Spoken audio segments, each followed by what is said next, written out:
இது Wednesday evening. காலையிலேயே school டிஃபனுக்காக அவலும், உருளைக்கிழங்கு போட்டு கட்லெட் ரெடி பண்ணியிருந்தேன்.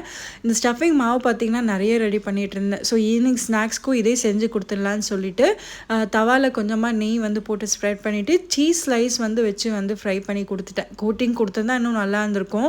பட் சீஸ்லாம் வந்து குடுத்ததுனால, அவன் சீஸ் போட்டா எப்படி இருந்தாலும் சாப்பிட்டுப்பான். ஸோ அதனால வந்து தனுஷ்க்கு அதே வந்து ஈவினிங் ஸ்நாக்ஸ் செஞ்சு குடுத்துட்டு, இப்போ ஸ்கூல்லாம் ரீஓப்பன் ஆயிடுச்சு. நமக்கு இனிமேல் வந்து இந்த பொடி, தொக்கு இதெல்லாம் வந்து கண்டிப்பா தேவைப்படும் அவசரமான டைம்ல.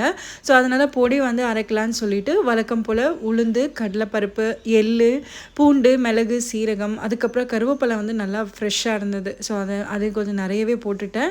ஸோ கல்லுப்பு சேர்த்து பெருங்காயம் சேர்த்து வந்து ரொம்ப நைஸாக வந்து அரைக்காமல் கொஞ்சம் கொரகொரப்பாக வந்து அரைச்சி எடுத்து வச்சுட்டேன்.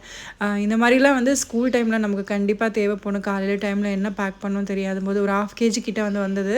ஸோ அது வந்து ஏர்டைட் ஜாரில் வந்து ஸ்டோர் பண்ணி வச்சுட்டேன். இந்த சண்டே லாஸ்ட் சண்டே பார்த்தீங்கன்னா நான்வெஜ் சாப்பிடவே இல்லை. ஸோ அதனால் இன்றைக்கி வந்து சிக்கன் குழம்பே செய்யலாம் அப்படின்னு சொல்லிட்டு கொஞ்சமாக வந்து சிக்கன் எடுத்து வச்சுட்டு கிரேவிக்காக தான் ரெடி பண்ணிகிட்டு இருந்தேன். இந்த கிரேவி செய்யும்போது பார்த்திங்கன்னா சிம்பிளாக தான் செய்ய போகிறேன். சிக்கன் மசாலாவும் தக்காளி வெங்காயம் வந்து அரைச்சி போட போகிறேன். நான்வெஜ் செய்யும்போது இதில் எப்போவுமே கொஞ்சம் கொத்தமல்லி வந்து சேர்த்து அரைச்சோன்னா குழம்பு செய்யும் போதும் வந்து நல்லா வாசனையாக இருக்கும், டேஸ்டியாகவும் இருக்கும். ஸோ குழம்பு சைட் பை சைடில் ரெடி ஆகிடுச்சு. தனுஷ்க்கு வந்து 3/4 பேண்ட் வந்து மீஷோலேருந்து வாங்கியிருந்தேன். வந்து ரிசீவ் ஆல்ரெடி வந்து இதுக்கு முன்னாடி வாங்கியிருக்கேன்.